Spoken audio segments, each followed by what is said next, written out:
All right, then. Please do let me know if you'd like more tea. You're welcome to stay as long as you like. Only with solid practical training can you unleash real punches. Wow. I never knew how awesome it is in Chen Yue.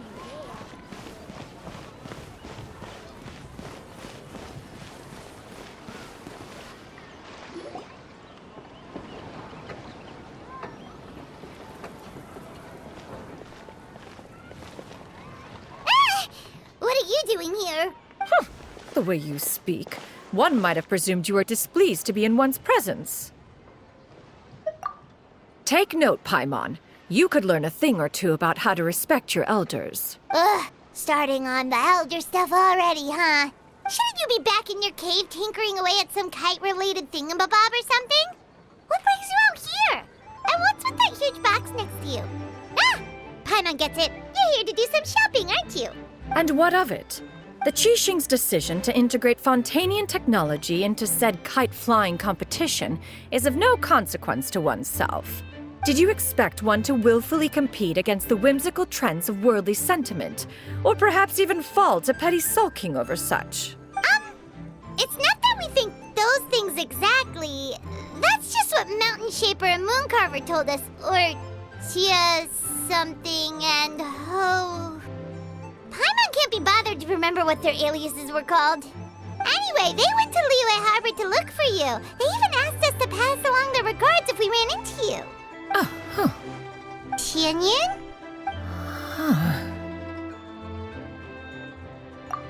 It appears time has quite flown since one's arrival in Liyue Harbor. How could one have forgotten about those two old fossils? One shall have to bring them back some divine herbs to atone for this slight.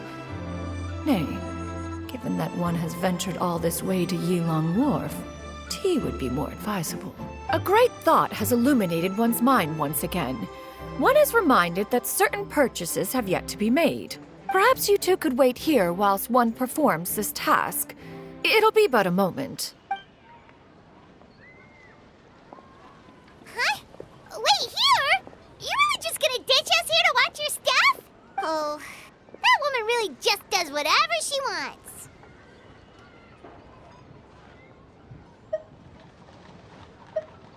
Hey, not you too, Traveler! Oh, all this Paimon ditching is super not appreciated. Just come back soon, okay?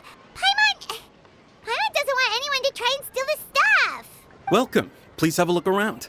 We only sell teas of the finest quality, sourced directly from Chaoying Village. Might I recommend the Sunglo variety? It's one of our specialties. Now, that sounds promising. One will bring some back for those old fossils, and all will be well. 2 boxes will do. Wonderful. By the way, we're actually running a special Lantern Rite promotion. Buy 3 boxes, get 10% off. 4 boxes will net you 20% off. 20% off 4 boxes. This merchant strikes a fair bargain. One might as well give some to Morax and Ping, too. Then 4 shall suffice. I see. Are you intending to give these as gifts? If so, perhaps I can interest you in these exquisite gift sets. Buy 10, get half off. Look at the magnificent design, and the red ribbon gives quite the festive flair, don't you think? Such a gift would be sure to impress any lucky friend or family member. 10 boxes. Seems rather excessive. But if one factors in the Conqueror of Demons and one's disciples... 10! A nice round number, don't you think? Course you do. I'll even shave a little extra off the price for you. That is agreeable. One will... I will have these boxed up then. Of course, right away. I see you have quite the eye for fine items, mademoiselle. Perhaps some of my wares might also be of interest to you. I'm a toy merchant from Fontaine. You'll get nothing but the finest and most intricate clockwork toys Mora can buy here, each one sure to be a source of endless amusement.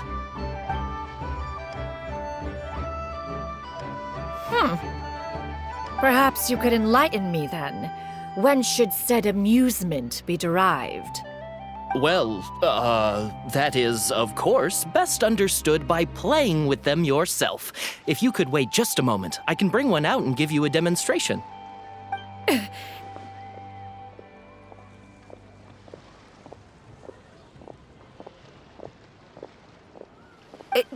There is no need for that. Mademoiselle. Give me your newest and finest model, and be sure to package it securely. Ah, of course. Here you go. The instruction manual is... I can do without. Thank you. Many watchful eyes surround this place. If one were to be spotted purchasing a mechanical toy such as this, a child's plaything no less, it would only invite scandal. There is no harm in bringing it back to study in secret.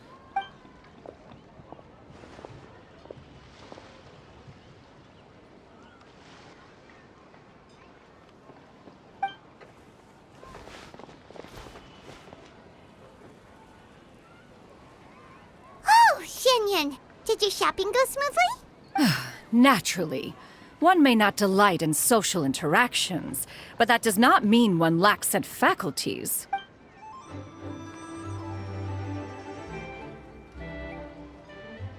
And you two? Are you not here to purchase things? We just haven't had time yet. It doesn't look like there are any kite stalls around Elong Wharf. But it does look like there are lots of goods from Fontaine. You are also planning to participate in the kite flying competition, then? One means to say, you along with all the other youths. One has been entreated to share one's kite-making expertise, and indeed, there was little one could do about such persistent supplication. One moment energetic and earnest, and dejected the next. One had no choice but to acquiesce to these requests, and thus, one will be organizing a kite-making workshop to provide personal instruction in this art form. Oh, who will be participating then? Shuyu, Shenhe, Ganyu, and Yayo. Wow, that's quite a few people. Also, this is all pretty well, Xinyun, but it's not like you have to make your own kite to participate in the competition. You can't just buy one ready-made and call it a day. Ha!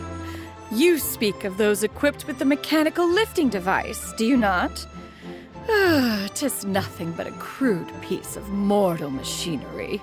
The mechanism that one has developed was the fruit of millennia of meticulous study. Let us not speak of the source of the mechanism's power, but rather its structure. It is composed of materials as light as bamboo and as strong as iron. This composition grants it the lightness of weight to ascend into the sky and the durability to follow the wind for many a mile. It is built with a series of intersecting rods that... Never mind. It is unlikely the two of you will understand, even should one expend the effort to explain. It sure seems like you want to talk about it, though. So, will you be attending the workshop or not? Huh? Wait, you've been trying to invite us this entire time? All right then. No need to prepare the materials in any case. One has it all sorted. Arrive at Mount Outsong in 2 days. I shall be expecting you around midday. Are you leaving? Don't you want a guard to help you with that big box of yours? Surely you jest. One goes as one pleases. For what reason would one need to rely on another?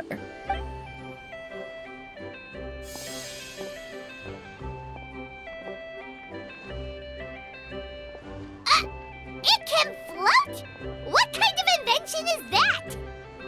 One calls it the floating toting device. Huh. She seems pretty proud of that one. Look at her walk down the street. She seems so confident. But everyone around her is looking at her all funny. Paimon wonders... never mind.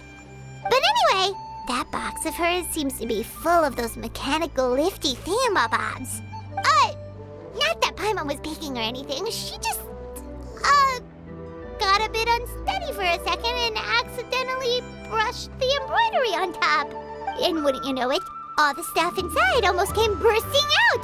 Paimon even went out of her way to keep it all together. That Shenyun sure does try hard to save face. What did she call it again? A crude piece of mortal machinery? Paimon bet she just can't wait to take it apart and see how it's made. Totally. We should probably act like we didn't see anything, though. You know, in consideration of her feelings and all. After all, that is the propriety with which one should comport oneself. When it comes to an elder, right?